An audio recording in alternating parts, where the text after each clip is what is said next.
nih. Ya, ini sel dalam proses ya. Sodium klorida itu yang dari air laut itu yang setelah diuapkan itu melelehnya pada suhu 801 ya. Jadi kalau yang NaCl larutan yang kita elektrolisis apa kira-kira yang terbentuk? O2 Bu jadinya. Ada Iya, O2, ada air juga Bu. ya air ya bereaksi berkompetisi antara Na plus dengan H2O. Siapa yang menang? Si H2O. Nah, padahal kita maunya dapatkan si Na ya. Jadi caranya bukan elektrolisis larutan NaCl yang dapat dari laut itu, tetapi caranya adalah elektrolisis si NaCl yang meleleh. Nah, ya, lelehannya. Lelehannya yang kita elektrolisis. Nah, sayangnya apa? Suhu melelehnya itu 801.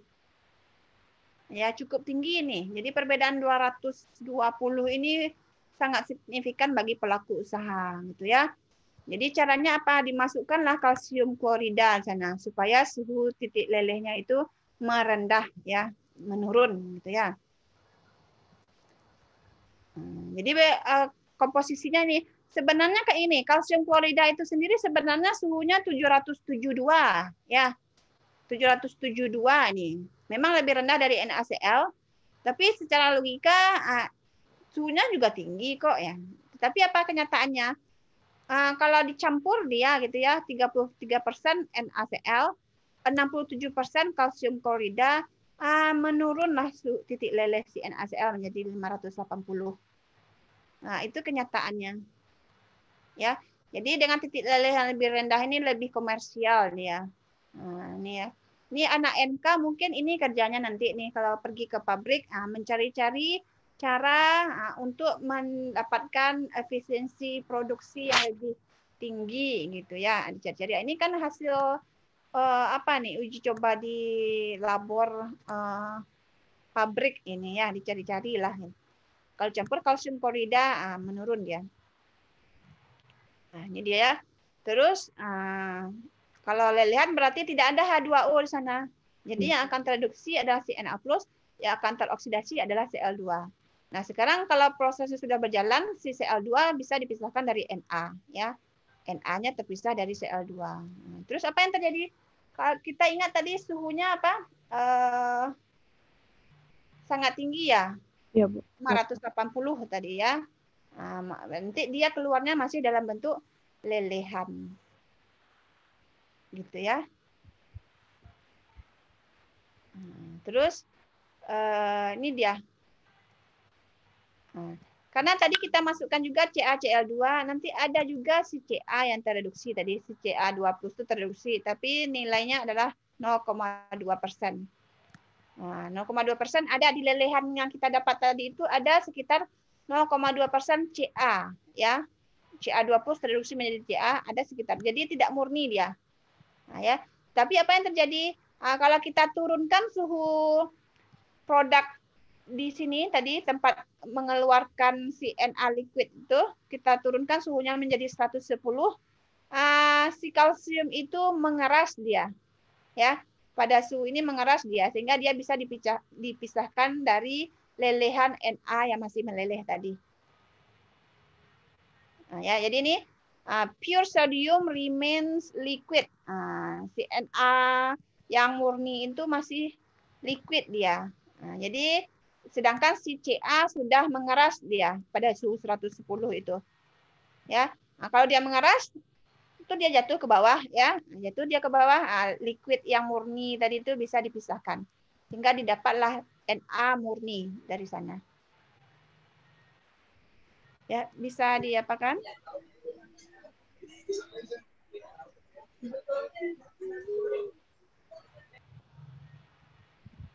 Bu, maaf Bu, screen Ibu dari tadi nggak ada keluar Bu. Maaf. Nggak ada dari tadi. Screen Ibu Ya nggak keluar. ada, pas NaCl tadi itu nggak ada Bu. Bebas NaCl tadi. Pas Ibu record tuh Bu. Oh, sebelum ya belum tadi ya. Ini dia maaf ya. Ini dia. Sodium chloride solid. NaCl padat itu kita masukkan. masukkan juga CaCl2 nanti ya, sehingga titik lelehnya menurun menjadi 500-an ya, 580. Terjadi reaksi reduksi di katoda, terjadi reaksi oksidasi di anoda. Yang di anoda menghasilkan Cl2, yang namanya gas pasti dia mencari ruang ya, pergi dia ke atas. Kalau si di katoda dihasilkan si Na liquid ya, Na plus menjadi Na liquid. Nah, kenapa liquid? Karena suhunya tadi 580 ya. Karena kita tambahkan CaCl2 tadi, pasti si CaCl2 juga ada yang si Ca2 plus dari CaCl2 itu terreduksi juga. Berarti nanti ada juga pengotor di katoda ini kita hasilkan nanti ya. Ada si Ca solid di sana. Nah, ini dikeluarkan ini di sini. Nah, kalau untuk mendapatkan si Na solid murni itu caranya gimana? Diturunkan lagi suhunya. Tadi kan suhunya masih 580. Setelah dia keluar ini terpisah dari sel down ini ya, nanti diturunkan suhunya menjadi 110. Apa yang terjadi? Pada suhu 110 si Ca liquid tadi itu mengeras dia ya. Sedangkan si Na tadi masih cair dia. Cair dengan padat kan bisa dipisahkan ya. Si padat akan jatuh ke bawah. Sehingga nanti cairan kita murni dengan si Na saja. Nah, nanti yang Na itu yang sudah murni itu ya kita turunkan lagi suhunya supaya dia mengeras. Ya, seperti itu dia.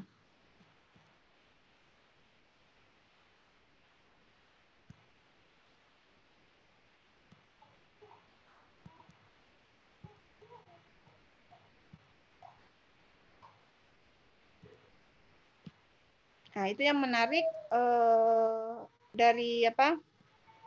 Alkali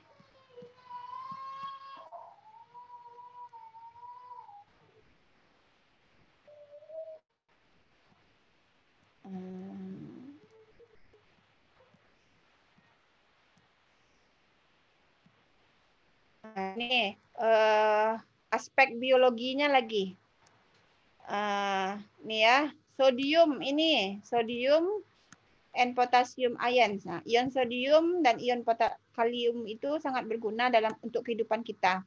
Ya, kita butuh setidaknya 1 gram ion sodium ya, ion Na per day setiap harinya dalam konsumsi kita.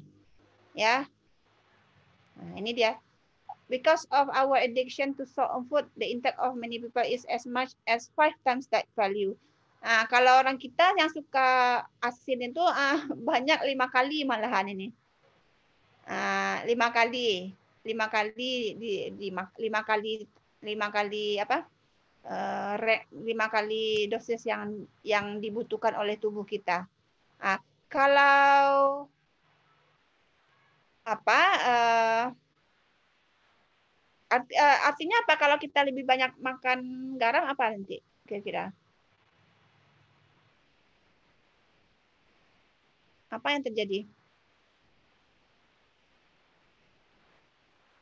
Orang banyak makan garam itu apa katanya? Darah tinggi, Bu. Darah tinggi dia ya. Sakit gondok, Bu. Sakit gondok itu kalau Kurangan iodium ya? Iya, Bu, iodium. Kurangan iodium. Jadi di dalam garam kita itu ditambahkan iodium di sana ya. Itu goiter gitu, penyakit gondok itu. Kalau kelebihan orang yang suka makan garam darah tinggi ya. Tetapi kalau untuk ion potasium apa? Yang kita makan tuh garam, yang kita makan tuh Na atau Na plus ya? Na plus ya. Nggak Na-nya yang kita makan kan? Yang kita makan kan senyawanya ya. Iya. Tapi dalam senyawa itu ada ion. Nah, kalau untuk potasium, kelebihannya apa?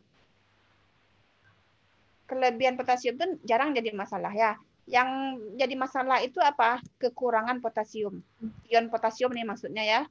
Potasium defisiensi lebih banyak ditemui ya.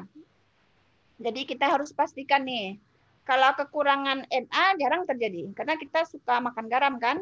Garam kita tuh banyak NaCl. Tapi kalau kekurangan potasium itu banyak terjadi.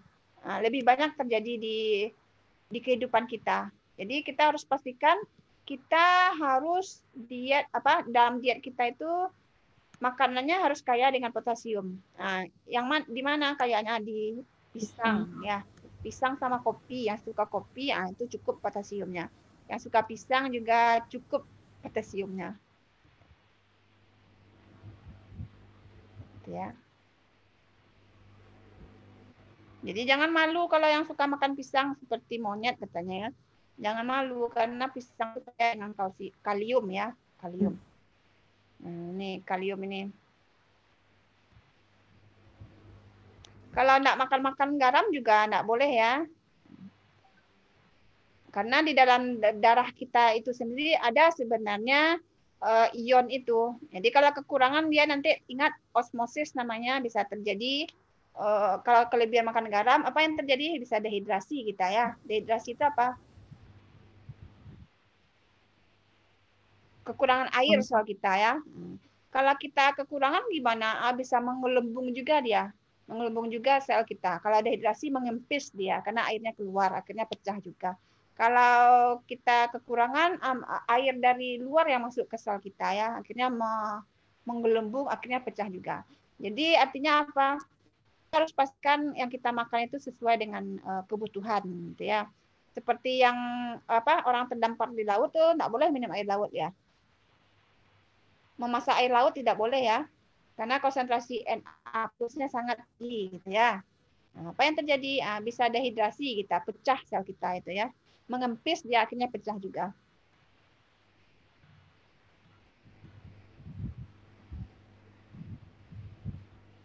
Apalagi? Nah, ini perbandingan Na dan Na+ dan Ka+ itu juga ada. Ya. Sangat menentukan pada detak jantung kita ya, signal listrik.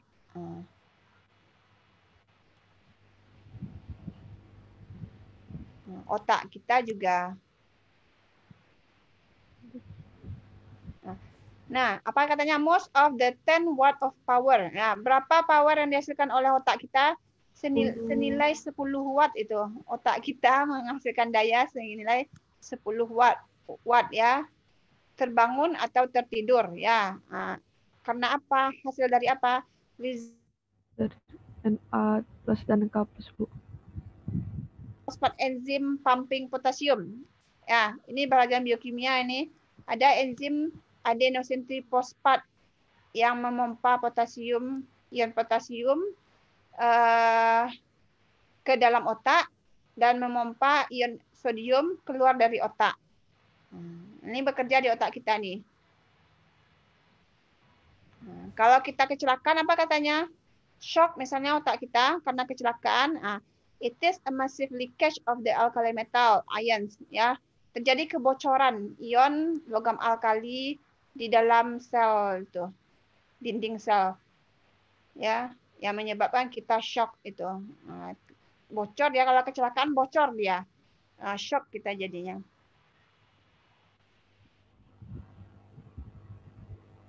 Ini silakan dibaca nanti.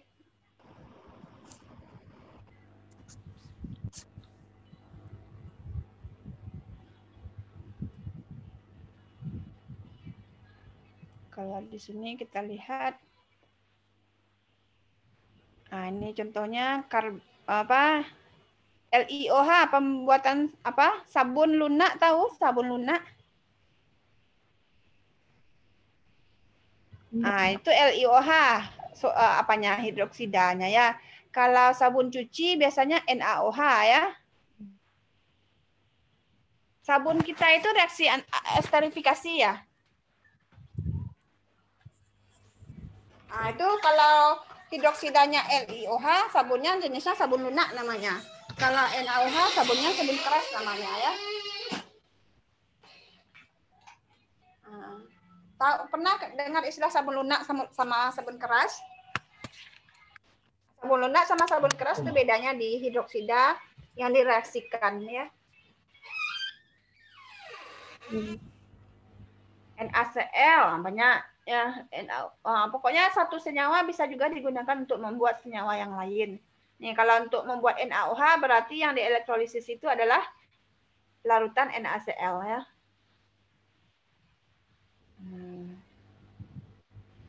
Ini dia baking powder,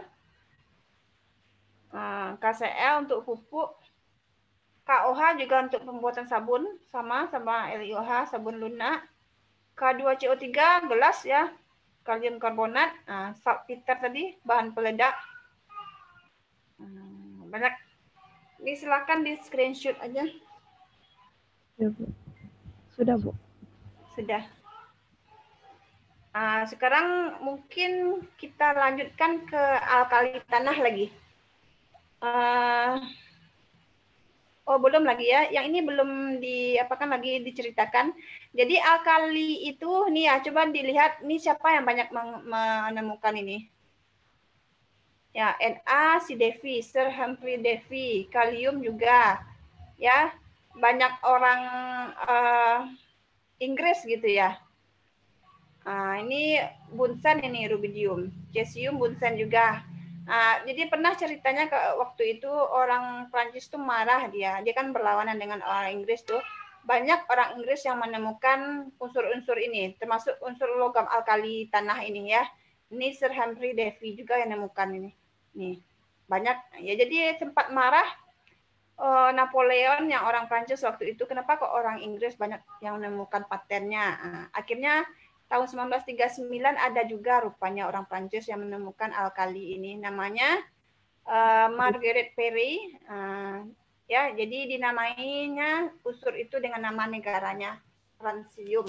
Ya, kalau ini francium namanya, dia untuk menghargai negaranya. Ya, kalau tahulah Napoleon pasti dia senang waktu itu. Nah, kalau ini alkali tanah, itu banyak ditemukan oleh Sir Humphrey Davy juga, orang Great Britain juga. Awal abad 19 ini. Kalau natrium berapa? Awal abad 19 juga ya, tahun 1810 ya. 1807, 07. Ini juga 1808. Ini Sir Humphrey Davy yang banyak menemukan, nih ya. Ini Marie Curie yang menemukan radioaktif ya. Jadi kalau kita lihat kemarin kita nggak bahas ini karena dia memang nggak smooth trennya. Pada bab 9 itu yang smooth aja. Jadi kalau kita lihat dari atas ke bawah jari-jarinya gimana nih kalau untuk logam alkali tanah? Besar. Semakin besar juga ya. Ya, Bu. Karena apa? Ya, Bu. Karena memang nomor atom bertambah, jumlah proton bertambah, inti semakin besar, tetapi jumlah elektron juga bertambah, orbital yang diisinya juga semakin besar. Akhirnya jari-jarinya semakin besar. Jari-jari ionnya makin besar juga, Bu. Makin besar juga ya. Kalau di sini tadi jari-jari atomnya besar, jari-jari ionnya juga semakin besar. Kalau alkali tadi kerapatannya dari atas ke bawah semakin bagaimana? Makin besar juga. Makin besar ya. Semakin besar. Volumenya juga semakin besar, tapi masanya membesar juga.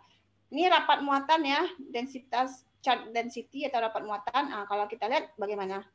Semakin ke bawah, semakin ke kanan nih. Makin kecil. Makin kecil kenapa?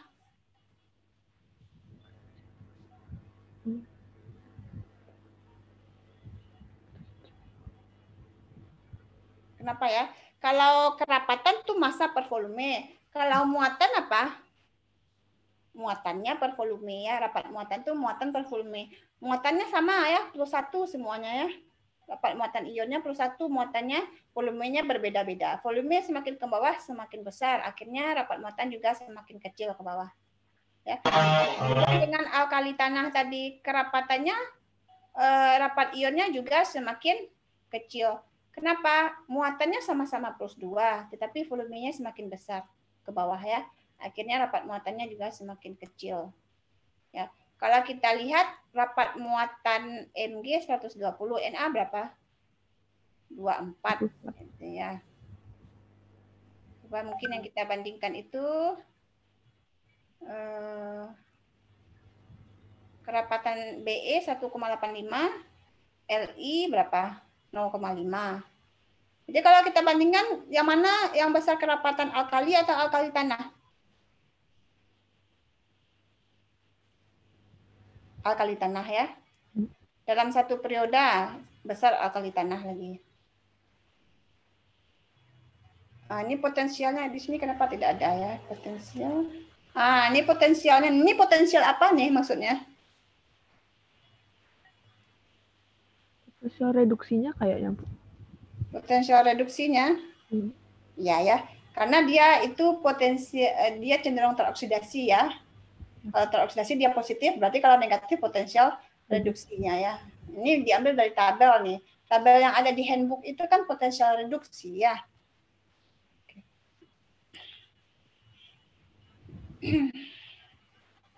Nah, kalau kita lihat melting point-nya bagaimana nih? Dari atas ke bawah gimana? Semakin Kecil, Bu. semakin kecil ya. Tapi ada yang tidak smooth ini. Dari sini ke sini turun, naik lagi. Ini turun lagi. Turun lagi ya. Jadi ada satu pengecualian ya. Boiling point-nya juga seperti itu. Nah, itu makanya nak masuk bab 9 kemarin. Kenapa dia bisa terjadi seperti itu? Itu ada alasannya. Dikaitkan juga dengan ikatan logamnya, dikaitkan juga dengan jaraknya, dikaitkan juga dengan elektron valensinya. Mungkin nanti itu diapakan saja sama mahasiswa, tidak ada penjelasannya di buku ini. Coba kita baca ini lagi. Kalau sodium itu unsur yang ke-6 terbanyak di kerak bumi ya. Kalau litium unsur ke berapa? Tidak ada dijelaskannya. Oke. Karena sedikit berarti ya. Kalau sodium unsur yang ke-6. Kalau potasium unsur yang keberapa terbanyak di kerak bumi? Unsur ke-8 terbanyak. Ya. Namanya itu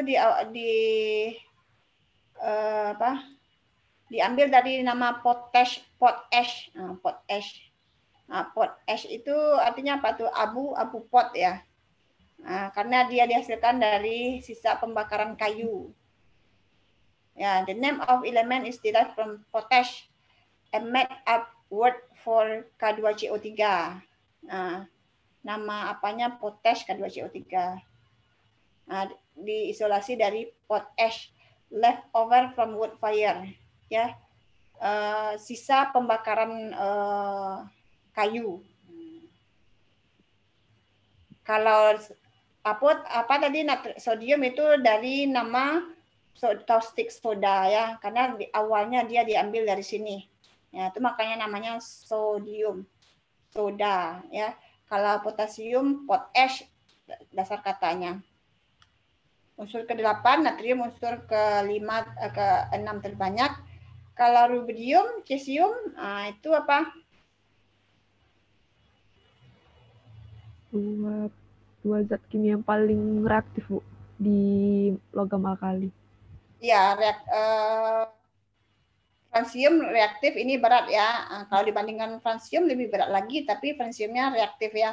Highly radioactive. Kalau ini two most chemically reactive. Ya. Jadi rubidium tuh asal katanya rubidius dipesret. Nanti kalau ada uji nyala senyawa rubidium pasti nyalanya warna merah nanti. Ya. Kalau cesium berasal dari kata Latin cesius, sky blue. Sky blue. Nanti kalau ada uji nyala biru warnanya ini. Tapi rubidium sama cesium tidak ada yang penting, no major commercial importance.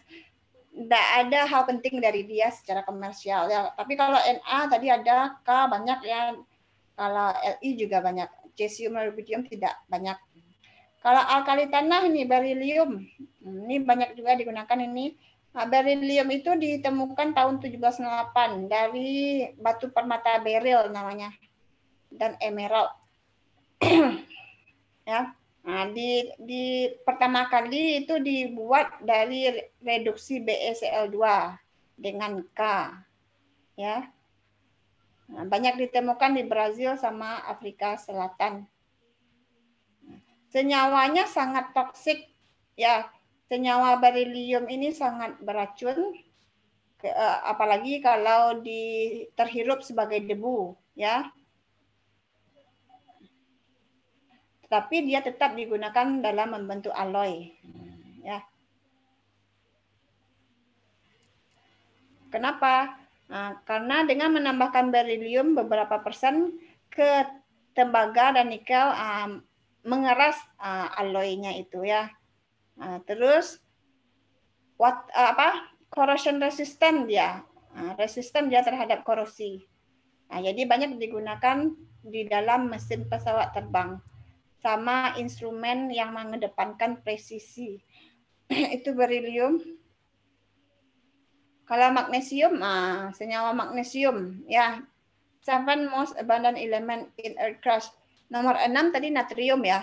Nomor 7 tadi magnesium, nomor 8 kalium tadi ya. Ya. Sudah lama dikenal nih sejak zaman ancient lagi, zaman apa? Zaman kuno ya. Walaupun metalnya itu yang murni itu tidak ditemukan sampai Sir Humphrey Davy itu menemukannya pada tahun 1808. Ya, nama magnesium ini diambil dari nama daerah nih, Magnesia. Di mana nih? Di Thessaly, Greece. Greece itu mana ya? Yunani, Bu. Yunani ya. Yep. Di mana deposit talc namanya. Deposit talc ini rumusnya nih Mg3 Se4O2 OH 2 kali ya ditemukan ya.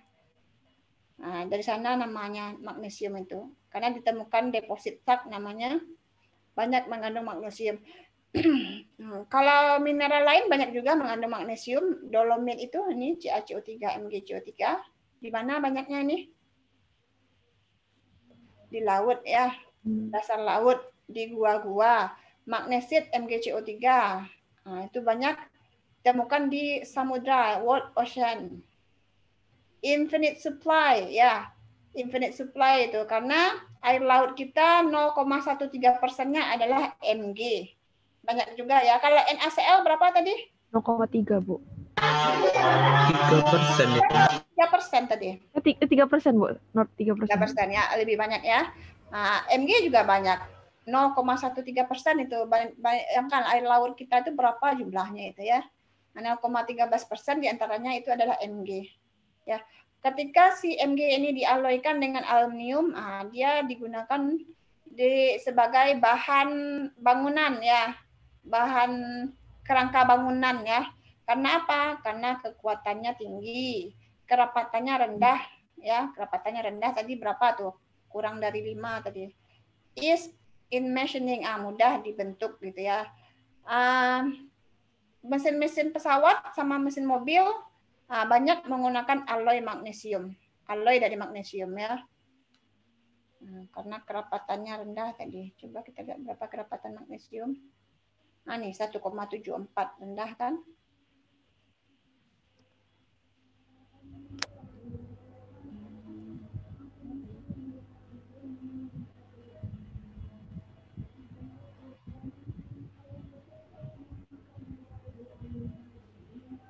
Kalau kalsium lagi, kalsium unsur kelima. Ya, berarti urutannya kita ingat tadi lagi. Kalsium, natrium, magnesium sama kalium ya. Kalsium yang kelima terbanyak di kerak bumi kita. Ya. Kehadirannya di gipsum nih, CaSO4 2H2O, CaCO3 di laut, limestone, marble, chalk. Ya, itu keterangan dia sedikit berbeda. Ini walaupun logamnya tidak ditemukan sampai 1804 oleh Sir Humphrey Davy juga itu ya. Senyawanya sudah dikenal beribu-ribu tahun ya, berjuta-juta tahun yang lalu. Ya. Lime CaO itu diambil atau disintesis dengan cara memanaskan CaCO3. Ya. Banyak digunakan pada konstruksi bangunan nanti. Kalsium itu diambil namanya dari kata calx. Ya, nama Latin calx meaning lime. Lime itu apa? Jeruk nipis, Bu. Lime. Coba kita lihat lime itu apa? Lime, caustic alkaline. Coba Itu nama latinnya itu ya.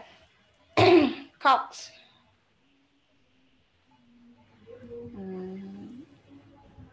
Treat with lime to reduce acidity.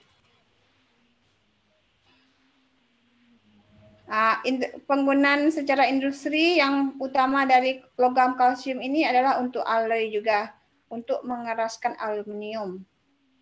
Ya, senyawa kalsium seperti lime sama gypsum itu banyak digunakan untuk industri bangunan ya, construction, industri membuat bahan kimia dan industri membuat bahan bangunan ya. Semen Portland itu untuk bahan bangunan itu tuh banyak kalsiumnya. Ya, CaO 70%. Kalau semen Padang itu berapa persen lagi, itu anak kimia nanti kunjungan industrinya ke semen Padang nanti ya. Kalsium di tubuh kita juga banyak ini, di gigi sama tulang kita. Nah, itu kalsium. Kalau giginya rapuh berarti kurang kalsium. Kalau tulangnya rapuh berarti kurang kalsium ya disebut ya. Nah, kalau strontium, radium, nah itu enggak usah aja. Coba kita lihat sekarang reaksinya. Tunggu, kegunaannya mungkin, kegunaannya. Nah, nih, kegunaan dari logam alkali, alkali tanah dan senyawanya. Nah, ini berilium digunakan sebagai apa nih? Jendela apa nih? Tabung sinar X itu berilium tuh yang membuatnya. Nih, di sini kacanya itu. Kacanya itu dari logam berilium. Ya. Terus mix of magnesia itu susu apa ya? Ada di sini dijual orang. Suspensi MgOH2 di dalam air itu digunakan sebagai antasid. Antasid orang sakit mah minum ini. Ya, orang sakit mah minum ini dia nih. Karena sifat hidroksidanya ya, sifat basanya. Nah, ini tires itu artinya apa ya? Ban ya. Ban dari mobil Hummer ini, siapa yang punya mobil Hummer ini, orang kaya ini ya. Mahal, Bu. Ini berjuta-juta, berapa harganya? Bermiliar mungkin ya. Nah, ini dibuat dari insersinya ini dibuat dari magnesium ya. Were made blowout proof by strong lightweight magnesium insert. Insersinya itu magnesium di sini. Terus antasid ya, mengandung kalsium karbonat.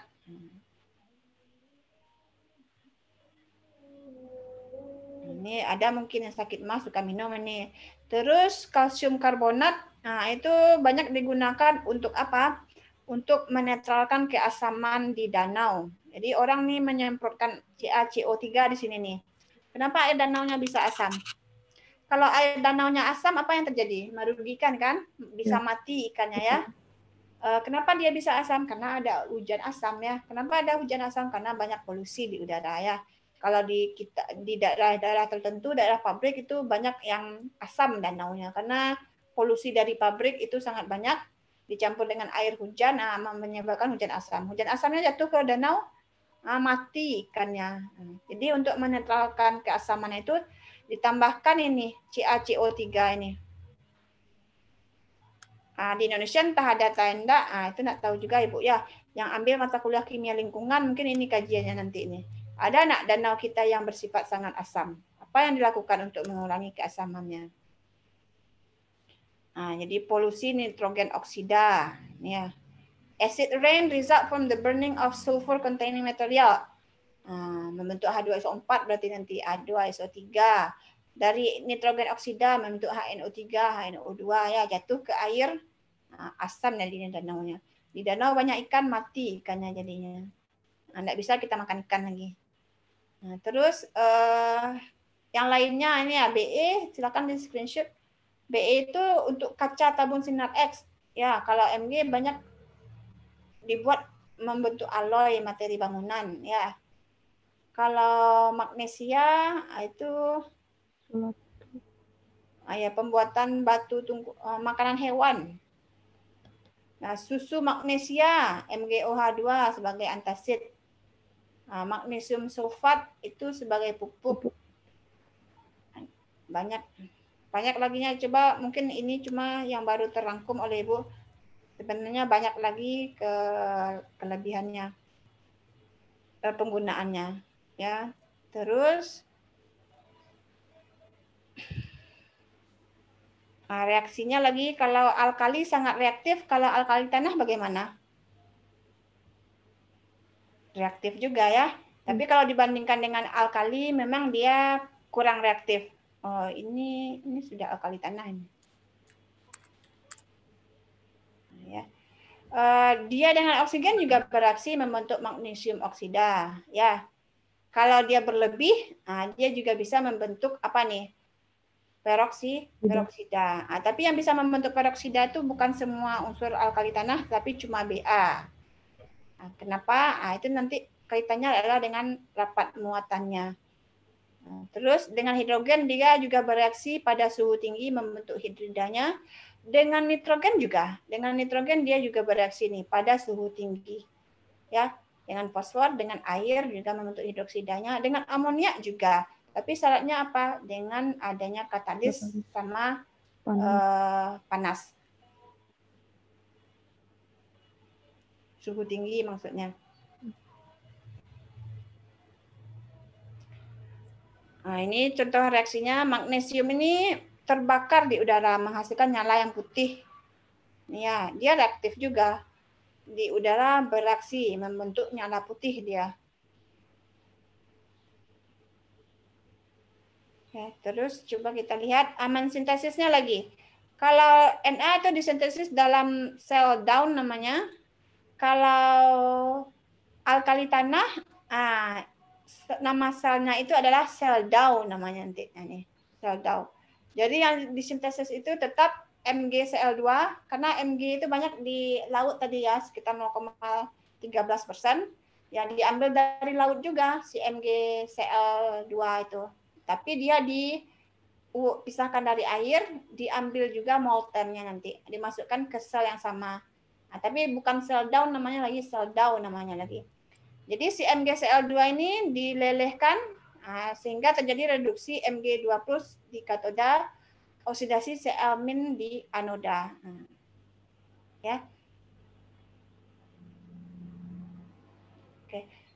Gimana caranya? Ini ada prinsip-prinsipnya nih. Yang pertama ini ya, di laut itu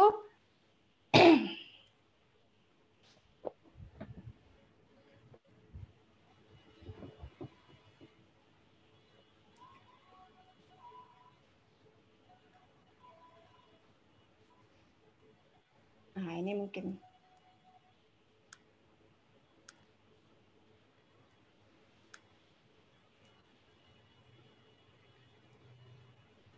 ini sebenarnya untuk membahas ini seharusnya kita lihat kelarutannya ya. Si MgCl2 itu garam larut ya. MgCl2 itu larut. Nah, tapi kalau Mg direaksikan dengan OH- apa yang terjadi? OH. MgOH 2 kali ya. MgOH 2 kali itu larut atau tidak larut? Tidak larut, Bu. Tidak larut ya. Jadi nanti si MgCl2 dari laut itu direaksikan dengan CaOH 2 kali nanti. Ya, sehingga yang terbentuk itu adalah MgOH2 yang tidak larut. Ya, MgOH yang tidak larut itu nanti direaksikan dengan HCl nanti. Direaksikan dengan HCl membentuk MgCl2. Nah, si MgCl2 inilah nanti yang akan dielektrolisis ya. Dilelehkan dia pada suhu tinggi, terus dielektrolisis sehingga dihasilkan Mg dan Cl2 nanti. Coba kita baca bukunya.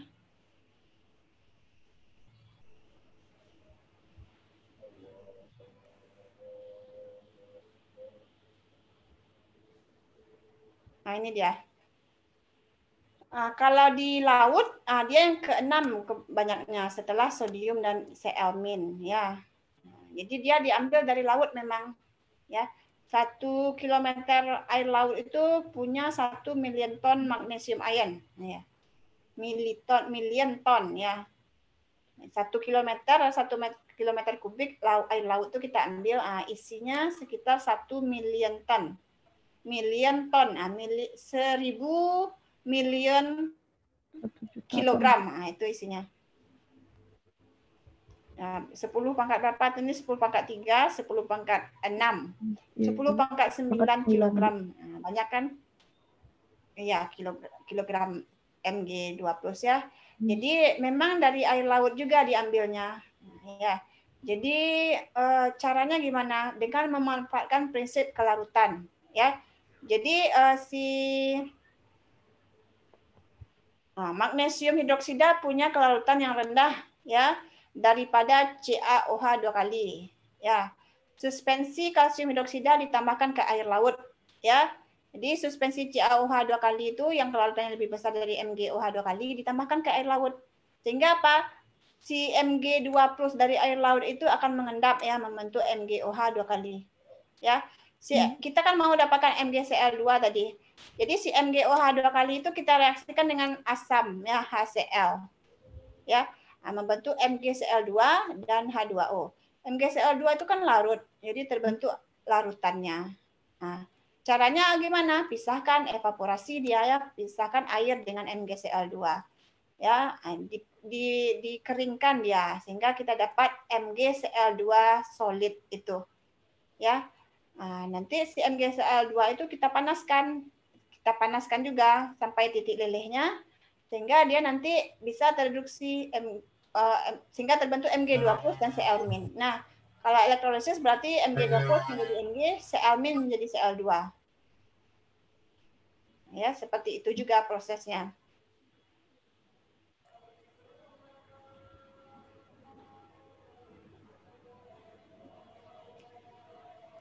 Nah, ini keterangan dari yang tadi. Untuk sintesis logam yang sangat reaktif seperti sodium, ya. Sodium kita hasilkan tadi dalam bentuk lelehan, ya. The space above the molten metal can be filled with unreactive such as nitrogen gas, ya. Jadi caranya apa? Kita letakkan gas nitrogen di atas lelehan sodium tadi yang hampir mendingin tadi. Akhirnya apa? Sodium tidak akan bereaksi dengan oksigen, ya. Tetapi kalau untuk magnesium itu bereaksi dengan nitrogen. Magnesium bereaksi dengan nitrogen. Akhirnya apa? Bukan nitrogen yang dimasukkan ke dalam tabung yang berisi lelehan magnesium, tetapi apa? Sulfur, heksafluorida. Ini dia. Ini tidak bereaksi dia dengan Mg. Ya, jadi si SF6 inilah nanti yang melindungi si Mg dari kontak dengan oksigen atau nitrogen di udara. Nah, tapi sayangnya apa? SF6 ini gas rumah kaca juga, ya. Jadi kebocorannya ke atmosfer itu sangat signifikan. Nah, jadi sekarang diganti si SF6 ini diganti dengan SO2. Nah, SO2 nak bereaksi dengan Mg lelehan itu.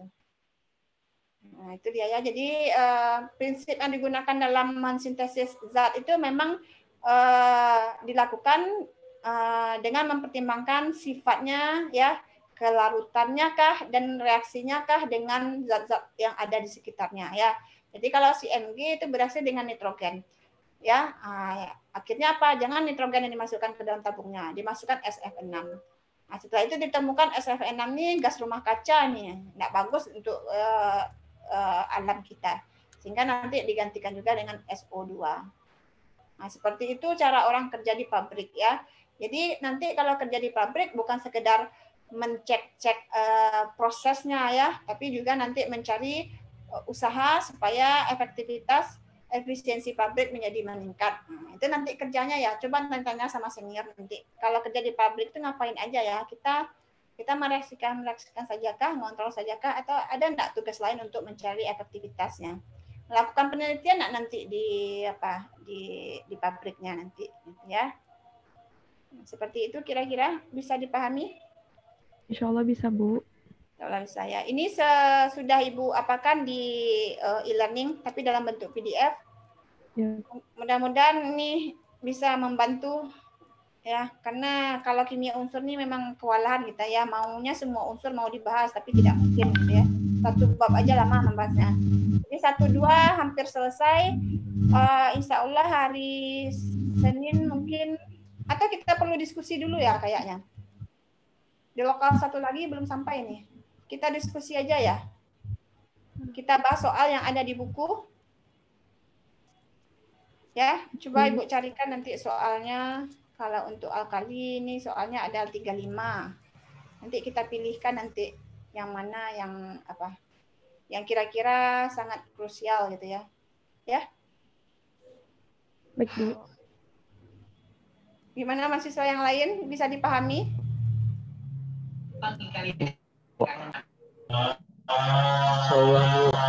Allah, Bu. Allah ya. Tapi tahu nih kalau kimia unsur ini memang susah nih. Karena banyak kajiannya. Mudah-mudahan nanti ujiannya bisa ya. Amin, Bu. Ujiannya paling-paling itu juga yang umum-umum aja. Nggak mungkin ditanyakan satu-satu ya. Kalau mau ditanyakan satu-satu ada 100